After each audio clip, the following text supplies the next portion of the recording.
Well, greetings and the most heartfelt salutations, all you guys. Welcome back to the channel for this episode of Open Mic, the show where the mic is open. The floor is yours. What do you guys want to talk about in this great, big, wonderful world of movies, movie news, TV, and streaming, and all that good stuff? I am, of course, your host, John Campea. Good to have you guys here. I got Ray Ora in the house with me. Hey. I want to talk about something before. But all right, let's get over to the other guy first. Jonathan Voico is here. Yeah, I'm here, just hanging sorry, out. Jonathan. It's just he goes. But apparently we got the town criers here. We got something big and important to discuss. Yep. What's going on, right? Okay. You know how me and you, we discovered GeForce Now. GeForce Now, yeah. Love it Had so it for far. a total of 3 days. And then I canceled the subscription. Why? Because it wouldn't play some of the games that I have on Steam. And I found this other thing called Boosteroid. It's pretty much the same thing as the GeForce Now, same price, and I'm able to play this boxing game I downloaded, Undisputed. Wait, there were games on stream that you have on Steam because and you couldn't play it? Because you know how Mac, first of all, it has to be like, in order for a game to work perfect off Steam, it has to be Mac compatible, right? But then there's loopholes that you could do where you could play the games that are just Windows only. Like it doesn't matter because on GeForce Now the games are running if the off game PC. is on there. See, Undisputed is such a new game, and it's such like they a just small didn't have game. it there yet. They didn't have it there. Oh, okay, And that then makes that sense. Super Punch Club that someone suggested the other day, it wasn't on there either. So I was like, okay. So the past 2 days, I was thinking about doing boot camp, but I was like, I'm not here that long to set that up. You know, I don't want to go through all that crap. Well, no, that wouldn't have have worked. That wouldn't have made a difference to GeForce Now anyway. And then I did Parallels, which was working great. But when I turned on the game, it would just crash. So now this Boosteroid, someone told me about it, and it plays all the games I have. It's pretty much like GeForce Now, except if there's a game that you don't see on GeForce Now, most likely this app will actually have it in it. And it streams from a remote server like GeForce Now does? But it's not as good as the GeForce because GeForce is what? 4K? The highest is 4K. The highest this one 4080 streams is 1920, 1080. That's still all right. Yeah. Hey, listen, guys, before we get into your questions, by the way, I've still been playing Baldur's Gate 3. I know. And I wish I could get past that part. I'll show you how to get past that part. It's actually really easy. It's just a simple thing you got to do. But I've been loving this game. Absolutely love it. But talk about just quickly again, man, earlier today on the John Campea Show podcast, you haven't heard it, go subscribe to the podcast feed on Apple Podcasts, Spotify, your favorite podcasting app of choice. Rob was on today. And, me and Rob both kind of felt the same way about Ahsoka last night. It's like, I'm seeing a lot of people really loved it. Honestly, I don't see what there was to really love about Ahsoka, unless you also if you really loved Book of Boba Fett and you really loved Obi-Wan, I can see why Ahsoka would appeal to you. But I don't understand loving or not liking, say, Book of Boba Fett or Obi-Wan and loving that. But that one thing we talked about earlier has just been bugging me more and more all afternoon. That opening scene where the Dark Jedi show up in their ship and say, "Hey, can we come on your ship?" And they just said, "Okay." They just happen to get the ship with super troopers in there. Yeah. With Reno 911 in there. They're using a Jedi code. Oh, wait, there hasn't been a Jedi Order for decades. So those codes aren't valid anymore. As far as we know, there's only one Jedi left in the galaxy. Should we shoot them down? No, let's just let them on the ship. Oh, and then I'm going to go down with just 6 soldiers. No. The worst part about that is they're transporting a prisoner that's highly valuable military prisoner. And they're just like, How? oh yeah, come on the ship. There can't be anything. There's nothing unsuspect going on that's afoot. There can't be anything sus going on here. I'm sure everything's above board. It was just like, and that's the way they started the show. I was like, really? Anyway, well, again, in the world of liked or disliked, I liked it. I do think it was better than Obi-Wan. I do think it was better than Book of Boba Fett. I do think it was better than Mandalorian season 3. But yeah, I was hoping for a stronger start. I didn't hate it, but my only nitpick, and this is just a dumb nitpick. I say it's dumb myself. It's more of an aesthetic thing. It's even when they try to make things look dirty, they just look way too clean. Oh, to everything me. looks very sanitized. Like Sabine, she was in that workshop. Why didn't she have any grease on her? Like, you know what I mean? It's like, she's too pretty, Ray. I'm just saying. Like, Like, if you got Chris Hemsworth in a scene, you don't put grease on his face. He's just too pretty. and Star Wars is never known to have blood like puddles, right? And stuff like that. No, They don't have no, that stuff. No. So like, I wonder if we're gonna get that in the Acolyte though. Their Sith show that's coming I out. wouldn't be surprised if they try to make a change. If it doesn't go too well. Anyway, guys, we are here to talk about things you want to talk about. So let's get to that, shall we? There's two ways to get a topic or question for us to address here on Open Mic.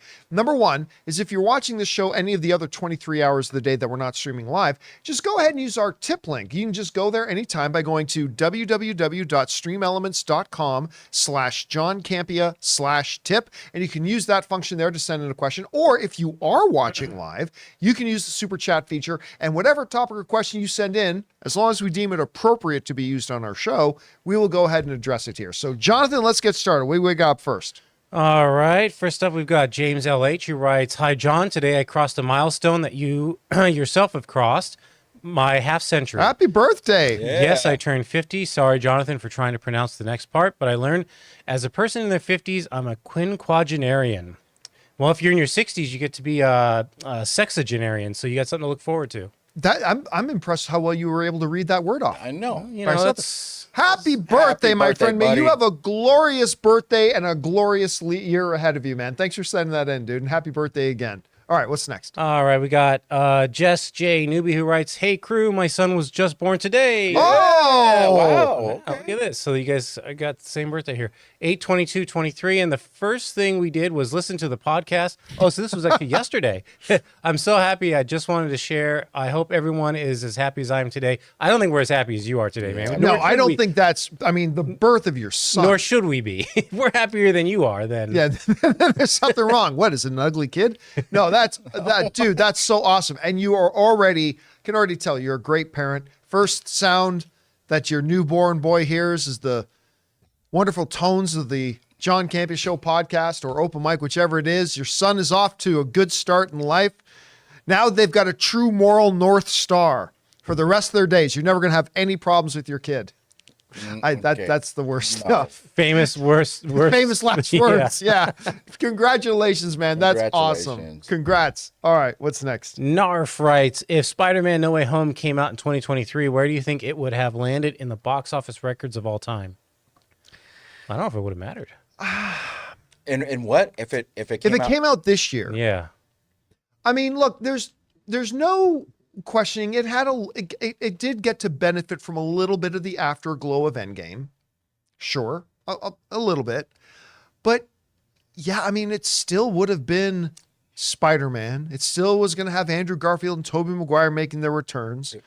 The MCU is still in a much better place. I mean, the one thing that would have hurt it a little bit is that the shine on the MCU is worn off a bit because they've put out a lot of questionable quality content lately. Not all of it bad, some of it quite excellent, but a lot of it, or at least a good amount of it, more than normal, has been poor. So that might have hurt it a little bit. But what did Spider-Man No Way Home ended up making? Like 1.9 billion? 1.9. Oh, 1.9. 1.9. Maybe 1.7. I mean, maybe the questionable quality of some of the MCU lately would have kept some people at home. So not a huge difference. I'll say 1.7 is if it was released this It year. would be the $3 billion movie this year. Oh yeah, there would have been, Yeah, it easily. would have been three. It would have been a good year, a better year. All right, what's next? All right, we've got Just Your Average Jose. After watching Rebel Moon trailer a couple times, I felt like I just watched a very cool mashup of all the fantasy and sci-fi content produced over the last 20 plus years. Just a Denny sampler of everything I've seen over the years. Yeah, I mean, listen, I remember again, directors, maybe 0.5% of the directors out there actually put together the trailer show. Basically speaking, directors, filmmakers are not the one who put together the trailers for their movies. There's still this perception out there that, oh, that was great. Well, Peter Jackson did a great job making that trailer. No. The directors don't make the trailers. Actually, most of the time, well over 90% of the time, directors don't get any say in the marketing of the films, right? For a little bit more on that, go on to Amazon Prime and check out Movie Trailers: A Love Story, a informative little documentary about movie trailers. Go and check that out. Netflix gave this to either some in-house department or a trailer house company, a third-party trailer house company, and I did not think that was a good trailer. Yeah. And that has nothing to do with Netflix. That has nothing to do with Zack Snyder. I believe this is going to be a good movie. I really liked his Army of the Dead film. I think this one is going to be a lot of fun. I just don't think the trailer they put out and they put together is doing justice for the movie. Now, look, I don't know that. Maybe the movie's terrible, but I think the movie's probably going to be pretty good, and I just don't think the trailer probably did justice for the movie, because honestly, a good trailer should be crafted, that a really good trailer makers take footage from the movie and they tell a story with their trailer, right? This was literally just, let's just take this shot and this shot and this shot and just kind of throw it all together. And it just felt very sloppy. With some like weird Jane's Addiction type music over it. It felt like it was in chronological order too. Like it never skipped around. It just told us the whole thing, like step by step. I don't know. And then Jonathan pointed out this point too, is like, as you got this music piece in it, it crescendos. And when you're crescendoing music, you should be doing something really interesting visually to go along with the crescendo of the music. And Jonathan was pointing out, and as the music was crescendoing, it just shows a couple of them walking down the plank of a ship. It's like, that's the big, a bad trailer. Bad trailer. But listen, we've seen lots of bad trailers to great movies, so that's probably the case here. All right, what's next? Edwin writes, "Hey, John, I watched your open mic from 2 days ago where you talked about how Strays and Joyride flopped, which is unfortunate. But look at that on the bright side. At least No Hard Feelings with Jennifer Lawrence was moderately successful, making $86 million on a $45 million budget." Yeah, they did pretty well on that. Now, I'm not going to say that movie was profitable, because don't forget marketing budget. And they did not spend a lot of money on marketing on that, but it was probably enough to keep it from breaking even. Still, with such an inexpensive film, not a total loss. There's a lot of Jennifer Lawrence too in that. Yeah, I mean, listen, there's a lot of Jennifer Lawrence that you never thought you would see on a screen before. You want to get to know her. You want to get to know Jennifer Lawrence. See that movie. But you know what? And good for it, because it was also not nearly as funny as Strays, not nearly as funny as Joyride, but it was another good comedy. It was a fun little comedy, not a great film, but it deserved a little bit of success. This has actually been a pretty good year for comedies. It's just that the best comedy I've seen probably in a decade, and then Strays, one of the best comedies I've seen in the last couple of years, and they both flopped hard. So it's just, it's too bad. All right, what's next?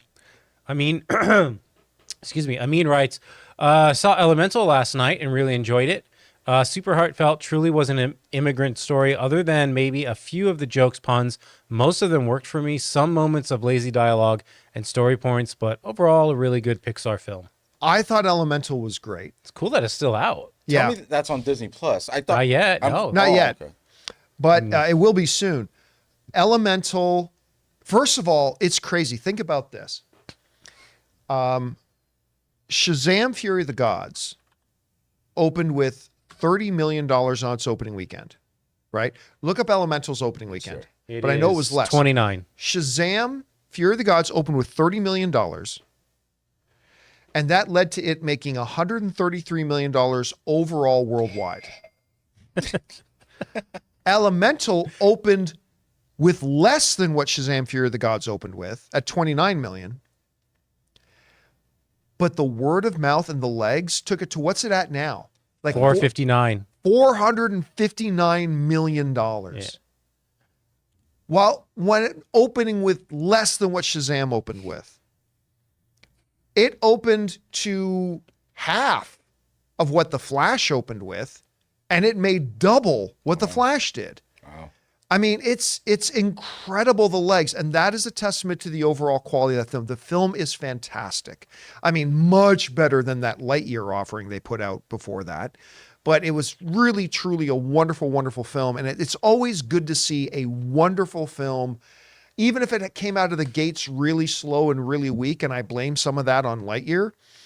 But to just have those legs, grind it out, and end up making over $450 million. Then you know what? Listen, not a lot of films. It's happened, of course, but not a lot of films will open to less than $30 million and go on to make over $450 million. That's very rare. And so good on them for having that success. All right, what's next? Amin is back. Also looking back at the last few Pixar films other than Lightyear, how would you rank Onward, Soul, Luca, Turning Red, and Elemental? As much as I love Turning Red, I personally preferred Elemental a bit more. All right, so leave that list on the screen there for me, Jonathan. At the bottom, I would say Luca. I liked Luca. Don't get me wrong. I liked it, but it wasn't great to me. Right above that, I would say Onward. And then above Onward, I would have Soul. And then above Soul, I would have Elemental. But Turning Red. All due respect to the immortal Guillermo del Toro, Turning Red should have won the Academy Award for Best Animated Film. Turning Red was unbelievably good. I was just flabbergasted at how the humor was great. The mythology was really clever for a Pixar film like that. The emotional ties, the character I adored this movie, and it should have won Best Animated Feature that year. And it definitely should have gotten a theatrical release. But still, Elemental is fantastic too. All right, what's next? Callum writes, hey, y'all, I just watched Sopranos for the first time. Is Tony dead? Or did he go back to eating his onion rings and go home happy with his family? I like the finale, man. I genuinely thought my TV went out. LOL. Yeah, no, he died. Yeah. He died. Because remember, they talked about that earlier in the show about everything just goes black. And then they visually did that in the movie. And then years later, the showrunner of Sopranos confirmed that, yes, Tony died in that scene. But that was the message. And listen, there's a couple of shows that hardcore TV files consider to be, well, and will debate amongst themselves about what's the greatest show of all time, right? The Wire is always in that conversation. But and there's a couple of others, but another one that's in there is Sopranos. There are going to be some hardcore TV files that will say Sopranos. But yeah, Tony dies at the end, at the very, very end. All right, what's next? We got Don Juan, who writes, hello, second time tipper. Just wanted to say that I loved Ahsoka and hated Andor. Ahsoka feels more Star Wars. I hated Andor because it was too much talking about the Empire. I got so lost that I fell asleep halfway through. Oh. To me, that sounds like saying, I hated The Godfather, but I love Corky Romano. But listen, but that is the beautiful thing. Yeah. Are we sure that's not? Are we sure that's not Logan Paul, who is just complaining about Oppenheimer? Did you hear Logan Paul's complaints about? Hey. Logan Paul walked out of Oppenheimer saying, "All they did was talk." Anyway, but listen, but in all seriousness, I'm just busting your chops a bit. In all seriousness, the beautiful thing about the art is that it's subjective. It all hits us in different ways. And guess what? I was making a joke about it. But if you hate The Godfather and love Corky Romano, there's nothing wrong with that either. It like all art and stories, it hits us in different ways. Some more effectively, some not. We just had another writer, somebody write in saying they preferred Elemental over Turning Red. I prefer Turning Red over Elemental. Neither of us are right or wrong. I mean, at the end of the day, it's just all, how does it hit us individually? And listen, to me, there's no question. Like, Andor is Star Wars for grown-ups. Like to me, it is next level. It is so far beyond anything else that Star Wars has put on TV. It's just next level, way above everything else. But for you, that may not be the case. You may watch Andor. We watch the same show, but because of your sensibilities and the things that work for you and things that don't work, you can watch it and go, I don't really like this. And there's nothing wrong with that. So, hey, that's why we all like different things. And that's what makes being film fans and TV fans great, is that we can watch the same stuff and have totally different perceptions of it and share those perceptions with each other. So, hey, listen, if you liked it that much, awesome. I don't have to like it as much as you do to appreciate the fact that you did. All right, what's next? Messi writes, Hi, John and crew. There was a question about a recent House of the Dragon actor hire, and you mentioned it was old news due to a strike. I just wanted to clarify that House of the Dragon is still filming right now. All the actors are part of the British actor union called Equity. I had somebody write to me and actually mention that. It's like, don't forget, not all productions in the world are made with Hollywood actors or made with members of the Screen Actors Guild. And it's like, you know what? That's a very good point, and I totally forgot about that. So so I've had other people remind me of that, and you're 100% on the nose with that. All right, what's next? So that's it for tips. All right, then let's go over and start taking the super chat, shall we? So we've got first up here, Richard K. With the aura and sometimes the fear surrounding Sasquatch, why have we had no Sasquatch movies made, especially horror movies? And do you think we will get a cinema-released Sasquatch movie someday? Yeah, Harry and the Hendersons, we did. man. It was called Abominable. There was a little horror movie. I'm going to see if I can find it. That wasn't animated, was it? No. I'm not talking about that. There was an animated kind of big one out a couple of years ago. Hold on a second. Let me see if I can find it here. It's an older film. There it is. Let me pull it up. Oh, here it is. The one that ruined the Sasquatch movies. There was a movie called Abominable. And let me see if I can get this on my screen here. Okay. I don't know if you're able to. Yeah, there it is. I'm not seeing your end here. Oh, you're not seeing it? Okay. Yeah. Well, you got it, though. That's the important thing. This movie is so outrageously bad. It is one of the most laughable, but oh my God, gory.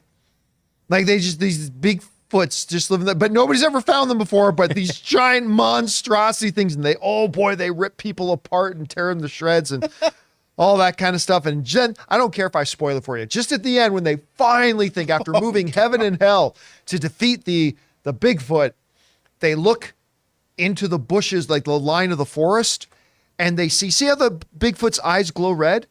They see another set of eyes open, and then another set, and then another set. It's like, oh no, there's like 50 Bigfoots now. Everyone's fucked. So yeah, what is there to tell with a Bigfoot movie, right? Like they could do found footage, but it just be quick. Yeah, you can make a found footage thing, man. I guess. I don't know. Oh my God, how are you finding these images? I have ways. I know people. Look at the face. Look at his face. That's the Bigfoot's face in Abominable. Yep. Dang. Yeah. He's like, get off my lawn. Yeah, it looks like Angry Uncle Doug or something like that after having one too many. I don't know if we get demonetized for that. But you know what? It's one of those movies. He's ripping his face off. Oh my God. It's one of those movies that is truly so bad, it's kind of fun to watch. I might have to check it out. Like, I would almost suggest, if you can find the movie, I have no idea where you can get it right now, but maybe it's on a streamer somewhere. Oh. I would suggest, if you can get your hands on this, get a couple of buddies. There it is with all the eyes, all the red eyes popping up in the middle of the forest. If you can get a couple of buddies together, get some adult beverages, and want to just hang out for a good night and watch something that's so truly awful, it's kind of fun to watch. Watch Abominable, my friends. All right, what's next? All right. Richard K is back. Have you ever seen the British sitcom Only Fools and Horses?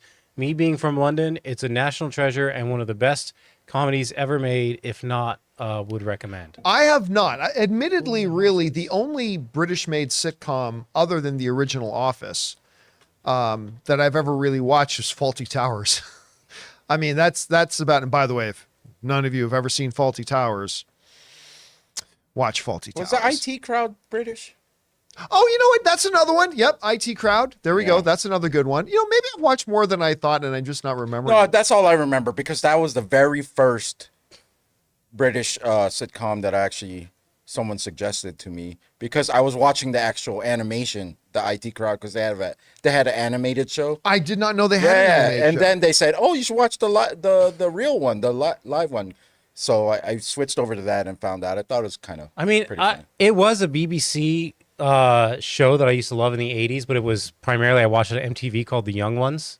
Did you ever watch that? No, I don't recognize that. With these guys, they're like punk rockers living in a house. No, but it was great. It was why so do funny. I feel like those are the guys I grew up with? Yeah, why do I feel that's a part of Team Zodiac? Why does that look oddly The familiar to me? Zodiacs.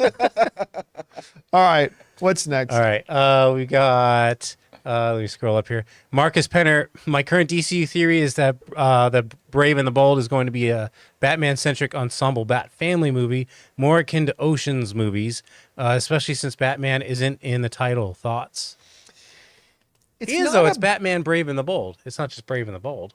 the actual no. It's base. I mean, the old title that everybody recognizes is Batman Brave and the Bold, but this project is only called Brave and the Bold. All right. But James Gunn has referred to it as a Batman project. So the title is just Brave and the Bold, but it's got Batman in the title. And they've mentioned that it's going to be Batman and Robin, his son, Damian Wayne, not Dick Grayson or Jason Todd or whatever. It's just going to be, or Tim. It's going to be Damian Wayne. And now that, listen, every movie has like 60 or 70 characters in it, some bigger roles, some tiny roles. But so there might be other Bat family members that pop up in there. Sure. I mean, look, we already know the Superman movie, Superman Legacy. We've got Guy Gardner, Green Lantern. We've got Mr. Terrific. We've got Hawkman. We've got, I mean, there's going to be others. So why not in Brave and the Bold? There'll be some secondary characters and they might be Bat family characters. So very well could be. But I do think it's going to be Batman and Damian. I think that's going to be the center of the film. That's what the film's going to be about. But who knows? They might surprise us. All right, listen, guys, we still have some more questions to get through. But before we do, we're going to take a quick break here for a second and thank a couple of sponsors of today's episode, our friends at Rocket Money and my mobile service provider, and they should be yours, Mint Mobile. Guys, we want to take a second to thank a sponsor of today's video, Rocket Money. Did you know that the average person has around 12 paid subscriptions and they might not even remember to subscribing to half of those? If you have no idea just how much you're spending each month, you need Rocket Money. It's this great app that tracks all of your expenses so you know exactly where your money is going. I recently just found out that over 80% of people have subscriptions that they've completely forgotten about. Seriously, think about how many free trials you subscribe to that you just probably never canceled. And that's why I'm such a big fan of Rocket Money, because I was one of those people. When I signed up to Rocket Money, I was stunned to find out that a gym I had belonged to in another city I lived in, I had still been paying my dues to for over 2 years. Also, that music subscription service I use, yeah, I forgot I was subscribed to 2 other ones. That's where Rocket Money comes in, because Rocket Money is a personal finance app that finds and cancels your unwanted subscriptions, monitors your spending, and helps you lower your bills all in one place. With over 3 million users and counting, Rocket Money customers have saved on average of $720 a year. So stop wasting money on things you don't use. Cancel your unwanted subscriptions and manage your money the easy way by going to rocketmoney.com/Campea. That's rocketmoney.com/Campea. rocketmoney.com/Campea. Guys, we want to take a second to thank a sponsor of today's video, Mint Mobile. Signing your life away to a big wireless provider is kind of like being trapped on a roller coaster from hell. Sure, it looks like fun at first. They probably even threw in a free phone, but now you can't get off. Month after month of insane bills and unexpected thrills, like overages and surprise fees. If that sounds like your current big wireless plan, it's time to get off the ride with Mint Mobile. For a limited time, wireless plans from Mint Mobile are just $15 a month. That's unlimited talk, text, and data for just $15 a month. You guys know before I came to Mint Mobile, I was paying triple what I am paying now on the standard big wireless plan, and I will never go back. All plans come with unlimited talk, text, and high-speed data delivered on the nation's largest 5G network. Use your own phone with any Mint Mobile plan and bring your phone number along with all your existing contacts. To get your new unlimited wireless plan for just $15 a month and get the plan shipped right to your door for free, go to mintmobile.com/Campea. That's mintmobile.com/Campea. Cut your wireless bill to just $15 a month at mintmobile.com/Campea. And thank you to our friends at Rocket Money and, of course, Mint Mobile for sponsoring this episode. All right, quick correction Ray's got to give us. Yeah. So I just said there was an IT crowd animation. There wasn't. What I remember was, okay, there's this show called Code Monkeys. Do you guys remember Code Monkeys? I never saw it, but that I do recognize the name. I used to watch it all the time, and when one of my friends said, "Oh, you like this cartoon? You should watch IT Crowd," and that's where. That's where you got the wires. Yeah, from. because that they're makes all sense. yeah. So yeah. All right, let's keep on going with your questions now. What's next? All right, Richard K says, do you think we will get a John Wick spinoff about Holly Berry? He wrote Haley, but Holly Berry character from 3, loved her. Shame she wasn't in 4. She kind of disappeared, huh? You know, there was a lot of talk that there was going to be a spinoff of that character. Now, what year did John Wick 3 come out? Let me get that for Yeah. you. Yeah, get that up. I was actually shocked she wasn't in part 4. Yeah, I really thought she would be. 19. When? 19. So that was 4 years ago that movie came out. And there was some talk that because Halle Berry was, I keep wanting to say Halle Bailey. Yeah. He might say That's Haley. gonna keep happening. Yeah, it's going to keep happening. Anyway, Halle Berry, she was great in the movie. And there was a lot of talk that they would do a spinoff with her. And then nothing happened. At this point, I think it's too late. Halle's now 57, I think. And I don't now still 57. She looks fantastic and she probably could move great still and all that kind of stuff. But I have a feeling if they were going to do 57. It would have happened before. Now, look, there's going to be another John Wick movie. And maybe she can pop up in the new John Wick movie. But I have a feeling that the opportunity to do a spin-off of her character with her dogs, because her dogs were great in that too, I think that opportunity is probably come and gone. But maybe pop up in John Wick 5. Who knows? All right, what's next? Okay, we got Richard K. Oh, there was a part 2, I guess. Do you think in Avengers... Oh, I see. Do you think in Avengers Kang Dynasty we will get the Avengers go into a different multiverse and then enlist Thanos to help them fight Kang? Thanos sees Kang as an obstacle. If Kang rules the universe or whatever he wants, Thanos can't cleanse and cause the blip, so he agrees to help the Avengers, so we get a Thanos-Kang face-off. No. No. No. Kang would already be aware of him. Well, that and they got to move past Thanos. And Thanos was expensive. What's that? Thanos was probably expensive to do. Well, I'm sure there's a lot that's expensive. With Avengers movies, they're not worried about whether it's expensive to do it, right? Yeah. But here's the thing. We spent 12, 13 years in basically Thanos' saga.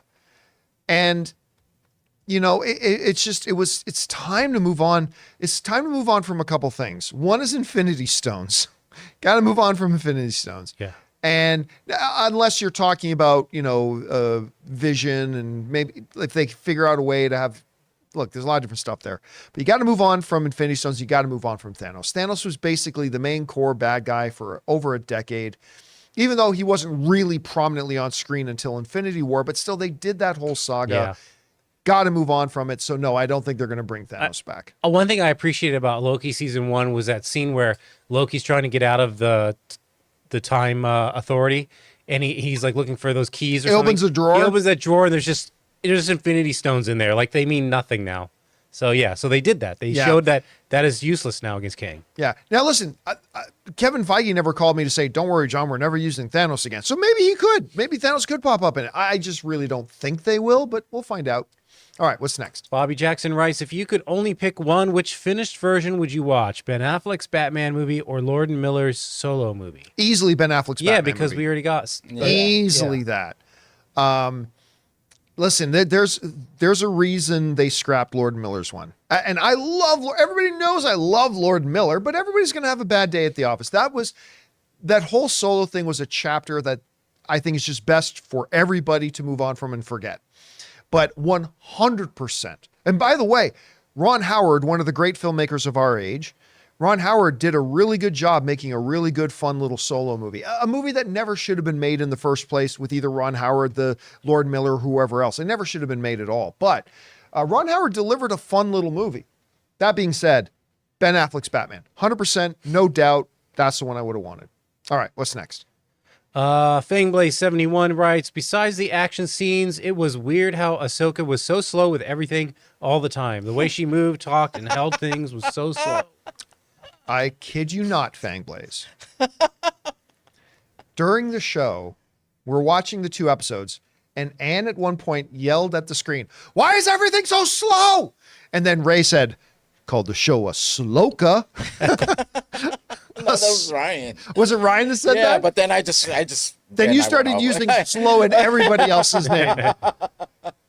Sabine Slow. No, Slow Bean Ren. Slow Bean Ren. That's what you said. Slow Bean Ren. Sloka. You know, it's like the old Kung Fu TV show where they always make fun that he like fought all slow. Oh yeah. Or what Ann was really talking about was like, even just when walking from here to here, it was a very slow. I know, even in desperation. Yeah, even when things were like critical, it's like. We'll get Then Anna's like, why are they moving so slow? The whole I time. know. She just started. I noticed that too. I was like, why is everyone just calm as You hell? got to ride it, watch it on 2x speed. And even, you remember I said this on the show earlier today on the John Campea Show podcast. It said, like, new drinking game that'll get you hammered really fast. Take a shot every time Ahsoka crosses her arms. Even that was done slow. Every time Ahsoka would like, she'd say a line, blah, blah, blah, blah, blah, blah, Empire. I wish she ran like that. And like just all I just wish she ran like that. It Slow. would just be so fun. You just start playing, you hear Chariots of Fire. Dun, dun, dun, dun, dun. She's running in real time, though. All right, what's next? Luke1234 writes, what do you think of the Samsung S9 Ultra tablet? Oh, I tell you what, I've been watching. They just announced this thing? No, then it's out now. What's the big deal? There's a couple of things. Okay, tell us. Number one, I was really, really interested in the S8 Ultra because they did some really cool things with that. But the S9 Ultra, first of all, it comes in 3 different sizes. So it's an 11, a 12, and a 14. Is this their premier? This is their top of the line tablet. Yeah, because there's a S8, right? Regular S8, and now there's S8 Ultra. Well, no, the S8, the Ultra refers to the size, I believe. Right, okay. I can't remember exactly, Okay. but it's got this new chip in it that's great. Not as fast as the M2 chip. Let's see, like I've got an iPad, right? I have an iPad with the M2 chip in it, and it's great. I mean, it's super fast. It's a wonderful tablet. I do love it. This new chip in the Galaxy S9 Ultra is not, it won't benchmark as good as the M2 chip does at all, but it's completely optimized for that device. And here's the big advantage of it. There's 2 advantages of it. Number one, even though I'm an iPhone user, even though I have an iPad, and even though the computer on my desk right now is a M series MacBook, Android kicks the shit out of iOS. Android is an infinitely superior platform. It just is. And I say that as an iPhone user. Android's better, but the multitasking on it, 1,000 times better than the multitasking on the iPad. I love my iPad, I do, but the multitasking, but here's the big thing. Big ass screen.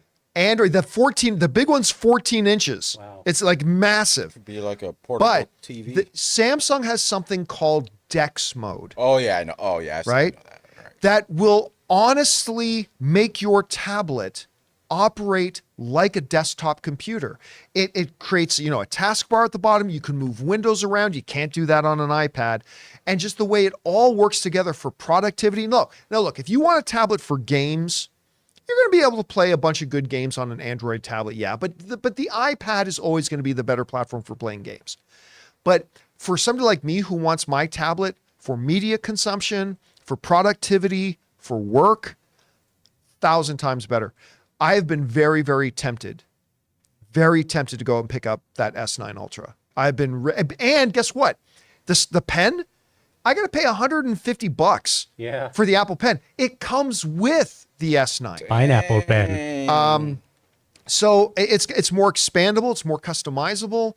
I'm very tempted to pick one up. I haven't sold, yet, man. but I'm tempted. One thing, does it cost money? Yes, I Then heard I'm it out. costs some money. I'm Yes, not freaking free, out, man. unfortunately. I'm out. All right, what's next? All right, we got You build it up, man. Sora fan writes, "Hi John and crew. Today is my 29th birthday. Happy Everyone's born. birthday, Sora Happy fan! birthday, I was you born birthday today. folks. Did a triple feature for Meg 2, Strays and Blue Beetle. Loved all of them. Trench coats forever." Sorry, Ray. Well, listen, Blue Beetle and Strays. Hey, look, you know what? I've said this before. As bad as I think Meg 2 is, and it's bad, there's fun to be had in it. There are moments that I laughed and and I even laughed for the right reasons. There are moments that had some pretty shocking, like pretty cool visuals. There's fun to be had in it. I still ultimately thought it was a very bad film, but there is fun. If you want to just have a little bit, there's some fun in there. So, but a double feature of Strays and Blue Beetle, that sounds like a lot of fun. That's a good thing to do on your birthday. Ray does not approve of the Meg 2 watching. No, though. because here's the thing. All right, let's move on. Yeah, let's go. Ray forgets sometimes that this is also a podcast, and he goes in these 10-second pauses where people think the show ended. What's next? Optimus Prime Rib writes, I need to be more analytical when watching movies. I almost never notice if plot devices don't add up. I just go along and I either like it or not. Yeah, that's me too, baby. Listen, let me be very clear about something here. You don't need to change anything. You be you. Buddy, You don't. watch movies and entertainment the way that works for you. And if things like the plot devices and if that stuff doesn't impact or have an influence on your enjoyment of a movie or show, don't force yourself to make it have an impact on how you enjoy it. It's art. Art is supposed to hit you the way it hits you. You experience it the way you experience it. There's no right way or wrong way to experience art. You know, it hits us all in different ways. So if things that really will bother me, like badly used plot devices, that bothers me a lot. But it's not necessarily going to bother you. And if it doesn't bother you, then it shouldn't bother you. You know, there's things in movies that really drive some other people crazy. That for me, I don't even notice that stuff, right? And that's the beautiful thing about there. So don't think for a second you need to change the way you watch something. You watch what you watch, you experience it the way you experience it, and that's the most important thing. All right, what's next? Richard K. writes, best actor or actress who has never been in a lead role. It's hard to say. I mean, that's a decent question. That is a decent question. We were just talking the other day, yesterday, because the trailer for Rebel Moon came out, and Sofia Boutella, who's the lead of the film, she's never been a lead, right? Like she was in that Star Trek movie, I liked her in it. She was in Kingsman, I really liked her in that. She was in The Mummy, I liked her in that. Dang, that's hard. But she's never been a lead, right? So it's hard to think of somebody who's never like been a lead. Man, I don't know. I'd have to think about that. New up and comer. Not always, but I know what you mean. Yeah. All right, what's next? We got to think about that one. Yeah, that's something I have to think about. Richard K., we know The Rock has become a fine actor, but which of the other wrestlers turned actors is better, John Cena or Dave Bautista? It really depends. If it's something that's a little bit more dramatic, Batista. Dave has developed to the point. A good example is this is Blade Runner 2049, right?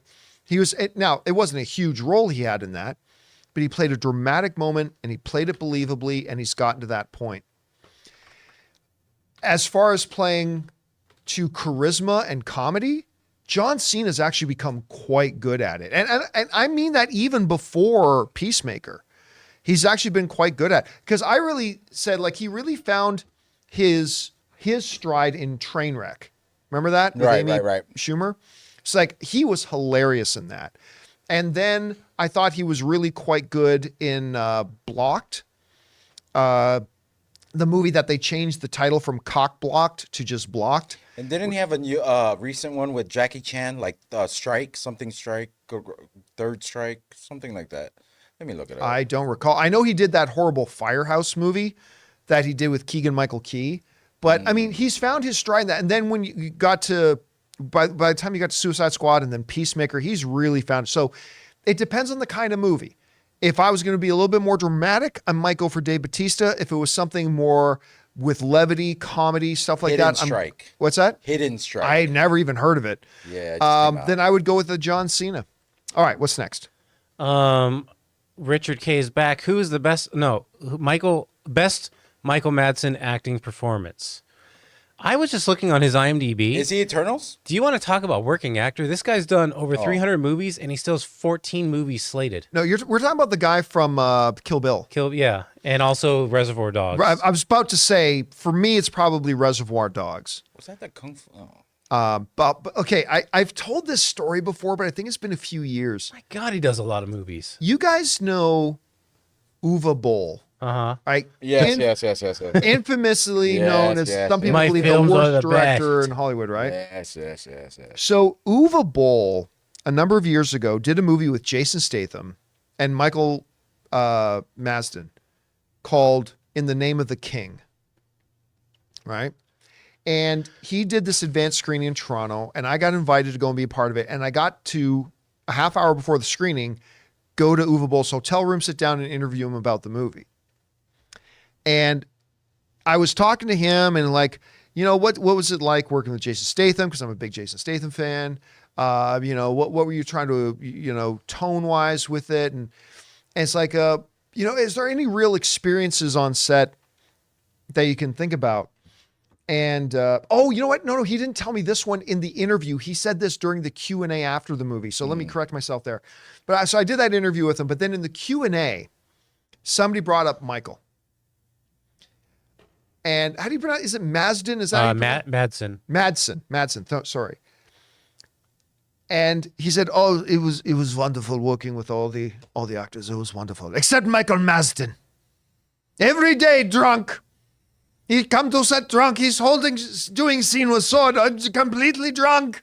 Always drunk, and he just went off on Michael Masden for a while. That apparently Michael Masden would get hammered before coming to set. I probably would too if I had to work for it. Which probably a lot of actors wanted to do in working on an Uwe Boll movie. Michael, always drunk, he would say. Yeah. Anyway, all right, what's next? All right. Richard wants to know who is the best actor ever? I mean, I think we all agree on that one. Yeah. Ray's going to say Michelangelo. It's greatest actor ever, Michelangelo from Ninja Turtles. Yeah, man. I'm sure that's what you have I gone that far down? It's Daniel Day-Lewis. Yeah, it's Daniel Day-Lewis. He's the best. He's the GOAT. He's the best there is. He's the Bret the Hitman Hart of acting. Best there is, best there was, best there ever will be. Nobody else has come close. He's the best. He's the greatest of all time. And I don't know when we're ever going to get somebody come along that even comes close to him, to be honest with you. All right, what's next? King Daddy Goat writes, most iconic wrestling match ever, Rock Hogan. Yes. WM18. Yes. Hulk really. Hogan and Rock? That is the best. No, I'm telling you, John, that match is worth watching over and over again. It's one of the ones where the actual Canada, your own country, changed the storyline.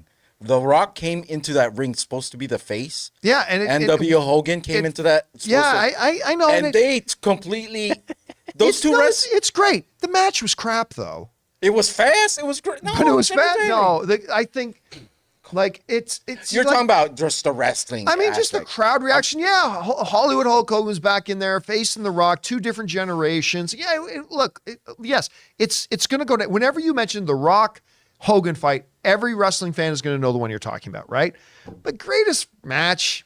No, listen, that doesn't hold a candle to like Macho Man Randy Savage versus Ricky the Dragon Steamboat. Come on. That's a great match, but it's It time is to move beyond- on. that is- It's time to move on. Those are both guys. Time to move on. Those forget about the guys were past. both better Yeah, wrestlers, they're like great. technical wrestlers, right? That match was incredible. Of course, if you want to talk about pure iconic that everybody's talking, Mankind versus Undertaker. Mine was Stone Cold and Bret Hart when Yeah. when Stone Cold became they switched roles. Or Undertaker versus Shawn Michaels at WrestleMania. Yeah. That's Well, one of the greatest Any matches Shawn ever. Michaels match at WrestleMania is usually Yeah, pretty he good. was the showstopper. Yeah, he he's a really guarantee was for that sure. good. But yeah, I think there were a lot that were better than. But I agree with than this that. guy. That's one of the greatest WrestleMania matches I've ever seen. It's one of the greatest fan moments if you're in the crowd. Like Right. the energy in that crowd was insane. But as far as the match goes, I can think of a few that I think were better. Because at that point in his career, Hulk Hogan was limited to clotheslines, hulking up, and dropping the elbow. There wasn't a lot of technical proficiency. taking off the belt and slapping your back with it a couple times. Yeah, That's there was that wrestling. too. Not a lot of big wrestling I forgot skill. that wasn't illegal. All right, what's next? John Redcorn writes, who's excited for Equalizer 3? I am getting excited for All right. Equalizer. Like the only thing to get excited for. That coming up lately. Yeah, I mean, Gran Turismo's coming out, but we've already seen Yeah. it, and it's actually quite good. Guys, you should probably go see Gran Turismo. It's a pretty fun movie. There's not a lot else to be excited about between now and the end of September, but I am getting more and more excited about Equalizer 3. I'm really afraid he's going to die at the end because I know that this is going to be the last haven't Equalizer seen movie. I any hope of he them. gets his happily I ever just after. like that he is going up against a mob now. Well, he's going up, and not a mob, A whole country? the mob. He's Yeah, going up the against mob. the mafia. I haven't this- seen any. I'm gonna have to binge It's going to these. be ridiculously crazy, brutal, whatever. I'm looking forward to Yeah, it. I think it's going to be a lot of fun. I think it's going to be great. All right, what's next? We got Robert who writes, "What's one of y'all's favorite guilty pleasure movies?" Oh, cool as that's always the Yeah, same yeah. answer. Cool as ice, Employee Vanilla of the Ice. month. Go see it. Woo, awesome. Employee of the month, Dane Cook. Jessica Simpson, Employee of the Month. Employee of the That is my favorite movie of all. I can't tell you how many times if there's 3 minutes left, I'll still watch it all the way through. All right, what's next? John Redcorn, after the failure of Ant-Man 3, do you think we'll see Scott's new crew again? Old crew. Yeah, I don't know why I said old crew again. They probably aren't making an Ant-Man 4, right? I can't imagine that they're going to make an Ant-Man 4 after what happened with Ant-Man 3. By the way, they should keep. Why'd I suddenly freeze on the name of the director of the Ant-Man movies? Peyton Reed. Peyton Reed, thank you. Peyton Reed has done a great job with the Ant-Man character, by the way. Ant-Man 1 is fantastic. I didn't like Ant-Man 2 as much, but it was still quite good. I think Peyton Reed's a terrific director. You could do what you want with the other two. To me, it was an unforgivable sin not to have Michael Pena in that movie. I mean, the MCU has had a Luis-shaped hole in its heart. Replaced with Wong. Replaced with, well, Wong's not bad. I like Wong too. I like know, Wong a lot, but but it's like, oh, is there Michael only one minority Pena's left? Luis is one of the most joy-inducing characters the MCU has. Like whenever Luis would come on screen, everybody just gets happy. It's just they should have a Disney Plus. Oh my god! Because you know, right now, They should have revealed him to be a Skrull. They Oh missed my an God. opportunity. but okay, so you know how right now when Marvel's got a new movie coming out, they do what do they call them? Yeah. Marvel Legends or whatever. Marvel Legends, or Right. So before WandaVision came out, they did this thing that basically tells you the story of Wanda and Vision leading up to the WandaVision movie and stuff like that, right? They should get rid of those and have The World According to Luis and have Luis do a 15-minute video that you put on Disney Plus of Luis telling the story of Wanda up until WandaVision, telling the story of Doctor Strange up to that, telling the story of Ant-Man before the events of Ant-Man 3. I don't know why they haven't leveraged this character more because this character is gold, Jerry. Gold. All right, what's next? Orange Hand writes, "This is old news, but isn't it really dumb how the Baltimore Orioles suspended an analyst for saying the team used to suck?"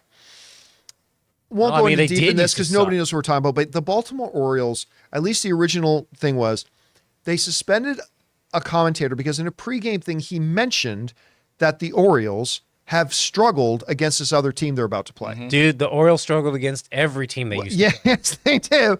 But and then they suspend like what the hell? I'll be honest, I don't follow baseball that much, but I found that story really weird, man. Yeah. Ironically, they have like the second best record in baseball right now. Not that I would know. No, but it's just crazy. Oh my Because God. it's not for so long. I'm looking through this release list. You know where Fanboys was started streaming on? Oh, Peacock, yeah. The Cock, So yep. my buddy Kyle, his movie Fanboys, which is made, started streaming on Peacock. Yeah, which yeah. is awesome. I was Yeah. looking through it. Yeah. All right, what's next? All right, we got Taylor Hazel who writes, AMPTP leaked was supposed to have a media blackout. Leak was supposed to have a media blackout. Media blackout. Why would they leak it if it was supposed to have a media blackout? Don't tell me there was supposed to be a media blackout when every 5 minutes the WGA starts screaming and yelling all these things about. Here's something to read about. Look, again, 14 major issues on the table between the AMPTP and the WGA. There's one issue I can kind of get with the AMPTP with residuals. I still don't know how I feel about residuals. But the other 13, I completely agree with the WGA. I am generally speaking on the WGA side over the AMPTP. You got to pay writers. You're not going to have great stories. You're not going to have great movies without great writing. You got to create a system that fosters great writing. That being said, I am personally very put off by how WGA has conducted itself, constantly screaming and whining and crying. You know what? Here's the thing. Bob Iger one time in one line said, I think there's a couple of issues that they're being unrealistic about, right? Remember that? He used that word I think there's a couple of things they're being unrealistic about. And people lost their bloody minds. How dare you say that about them? Oh, you shouldn't be insulting them and blah, blah. But every single day, the WGA is screaming and crying and yelling insults and profanities and blah, blah, blah. I have no problem because, and the AMPTP has just kept its mouth shut, right? The WGA does all the talking. The AMPTP just keeps their mouth shut. And I, for one, really like the idea of the AMPTP saying, look, here's what we offered the writers. Now, it's good, but they have to do more, right? They need to get closer. Mm-hmm. They need to get closer. There's more work to be done. What they offered is not the solution, but it's progress. It's progress, right? But all the AMPTP did is say, hey, public, like the WGA seems to insist on doing this as in the court of public opinion. They're trying to make everything public. So you know what? Here, this is what we offered them. That's all they said. They said, here's exactly what we offered them.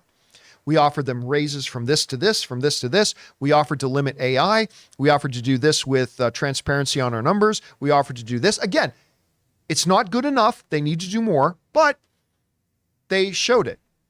So instead of hearing the WGA whine and cry, I would like to see the WGA just put out their own document that says, okay, make it count. Here's what the AMPTP offered, but this is what we're asking for, and this is why it's important we get closer to this number. Here's what the WGA offered us on AI.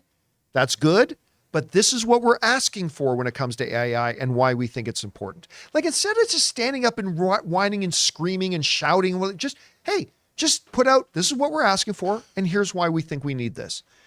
And then hopefully the two sides can continue to get closer and closer and we can get a deal and writers can finally start making livable wages and the AMPTP can get an economic model that works for them and we can get back to creating content. So anyway, that's what I hope. All right, what's next? Chris Miner says, saw Collateral for the first time. Fantastic. Oh, absolutely wonderful. Actually, there are some people who think that's Tom Cruise's best performance. You don't often see him as an antagonist. You don't see him as the villain very often. Oh, he's a villain in that? Yeah. Yeah. So, and did he wait? He got nominated for an Academy Award for that. Did he win? I have to look that for up. Collateral? Yeah. I'm almost positive he got nominated for an Academy Award for Collateral. It's the movie he did with Jamie Foxx. I mean, Magnolia was, I think, a nomination. He definitely got nominated for Magnolia. I know that. And he got nominated for Born on the 4th of July. And Jamie Foxx is in it too, right? Yeah. Yeah. Jamie Foxx, who of course won an Academy Award for Ray. Nominee for Maverick, Magnolia, Jerry Maguire, and Born on the 4th of July. But he didn't get nominated for Collateral. No. I would have lost money on it. I would have put money that I thought he got nominated for Collateral. But at any rate, a lot of people think Collateral's his best performance. It's a wonderful movie. It's really, really good. All right, what's next? Okay, we got Casinema who writes, I haven't watched Invasion, but here's an excuse to talk to Ray about it. Tell us about it. Well, give us a quick synopsis. Well, I can't tell you about it because you have to watch it. Oh, well, That's not a good sales pitch. That's not a good sales pitch, Ray. No. Okay.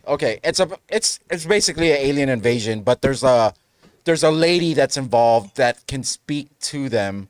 That's all I basically know right now, and it's turning into. I was telling Rob today, it feels like it's turning into one of those.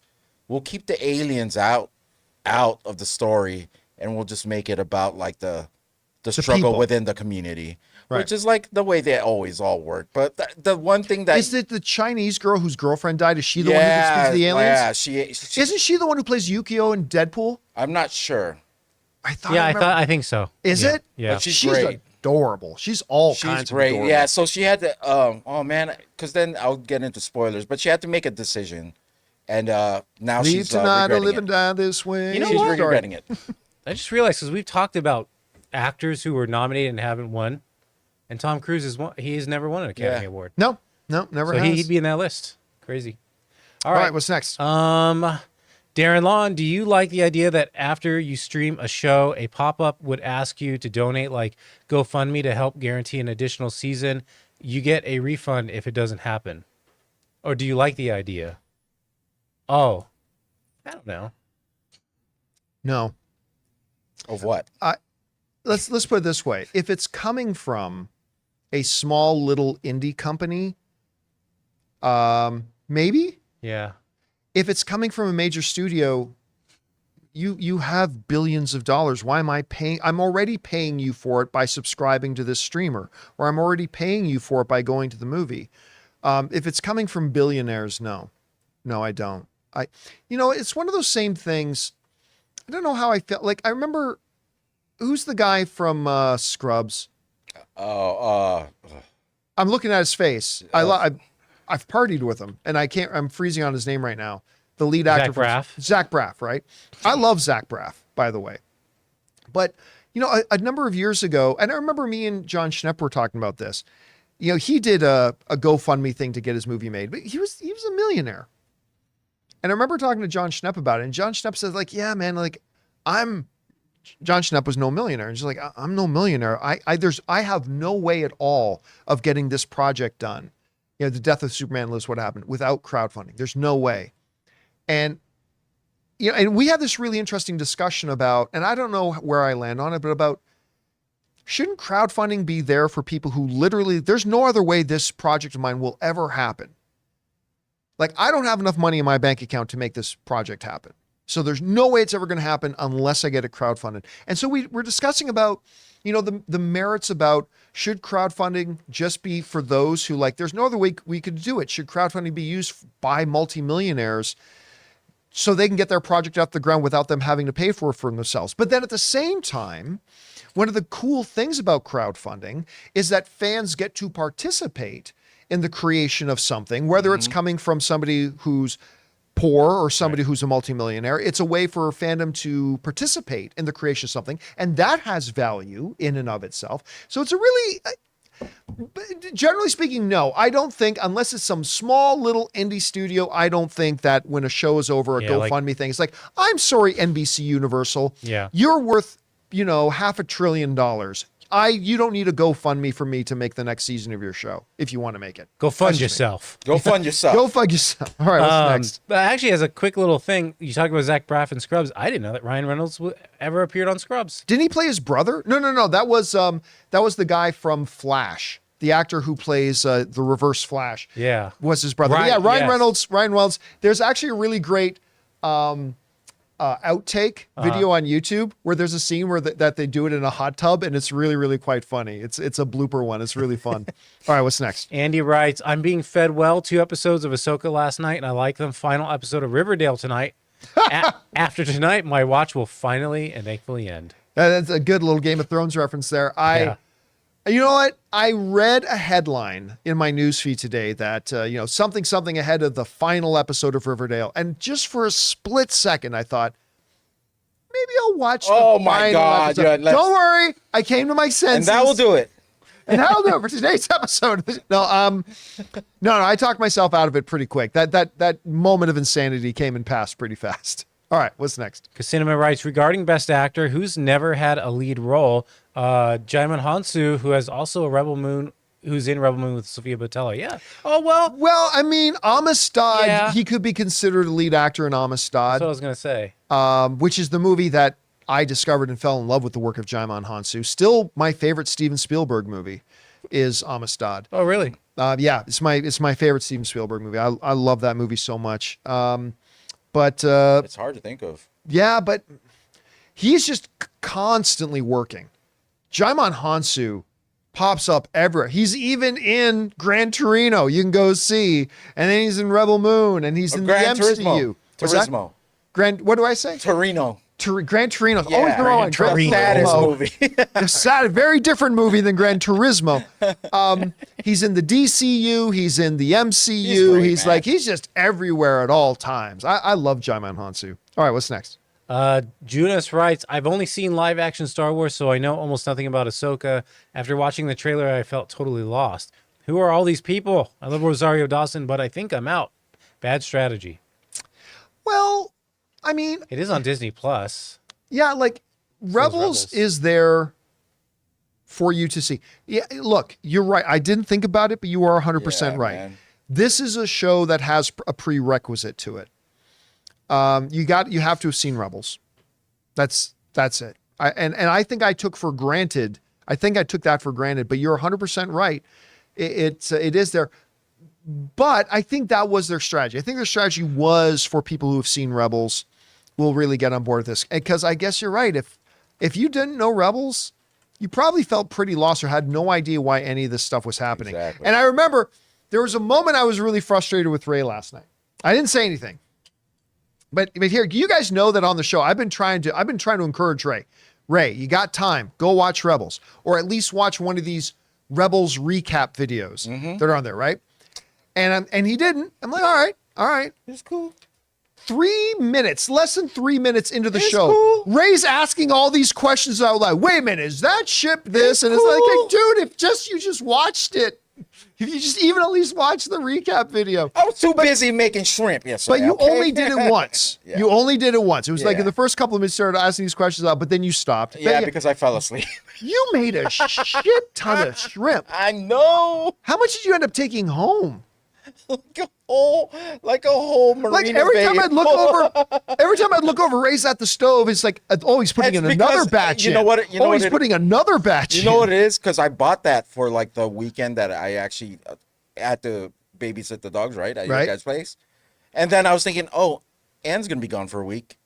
These shrimps, you're not going to go and make them. So I was like, let's just get rid of them now. I don't want them in the freezer like too long. I mean, you know what I mean? So Hey, listen, I'll tell you what. Ray and Ryan made up a pretty nice spread yesterday. It was there was some good eating last night. yeah, better eating At the than Ahsoka show. stream. Better eating than the show was. All right, what's next? We got Richard K. seeing a question about the Rock Hogan match, the best match I've ever seen, Undertaker versus Triple H. Hell in a cell. Oh yeah, that's the one where Undertaker won, but He got messed up. He got messed up, and H had to like Yeah, they help had to- him walk out. That was a great match. I wasn't watching wrestling at that time, so I missed a lot of the Triple H era. Yeah, to be honest. the You love Triple it. H era was the era that I was really into watching Yeah. wrestling. But that was a tremendous match. That was a great one. All right, what's next? All right, we got Richard K. Worst fourth movie: Superman 4, Jaws 4, Lethal Weapon 4, Pirates 4, Terminator 4, Highlander 4. I would go with Superman 4. Which that Superman? the No, one with you the know sun what? god? Jaws 4 is pretty bad, but not as bad as 3. So I'm still saying Superman 4. Wait, was that the one with the sun god? Yeah. No, Superman 4 was Quest for Peace. Yeah, Dude, that movie is sick. Or Highlander 4, actually. Well, which one was, because Highlander 2 was completely awesome. Highlander 3 wasn't bad because it pretended Highlander 2 didn't Yeah. exist. Is Highlander 4 the one where they had They have the the guy TV, from the Highlander TV show? and he hands it off to Yeah, him. that was also pretty bad. Yeah. The TV show wasn't, but yeah, Superman 4. Yeah, that's the worst fourth one. By the way, Lethal Weapon? Lethal Weapon 4 was great. I like it too, Yeah, man. What do you mean? Lethal Get Weapon's that good. one What with are you Jet talking Li about, Weapon bro? off that Come on, list. bro. Lethal Weapon 4 was great. Yeah, you leave those. All right, what's Getting next? too old for this shit, man. Richard K, bro. Antoine Montmory writes, "The Treasure of the Sierra Madre" in 1948, starring Humphrey Bogart, is better than any Indiana Jones movie. I don't know about that, but I do love that movie. It's classic, but no. But Badges? We don't need no stinking badges. I it would be? disagree with you on that, but hey, that's the great thing about the art, man.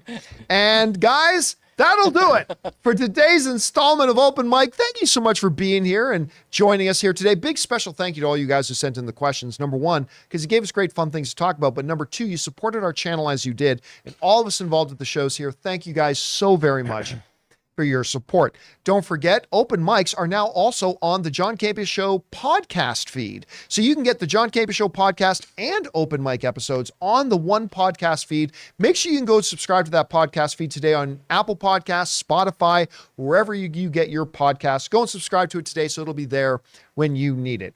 Don't forget to come back and join us again tomorrow. So until next time, thanks to Ray Ora, Jonathan Voico. See you guys. My name's John Campea, and until next time, my friends, bye-bye.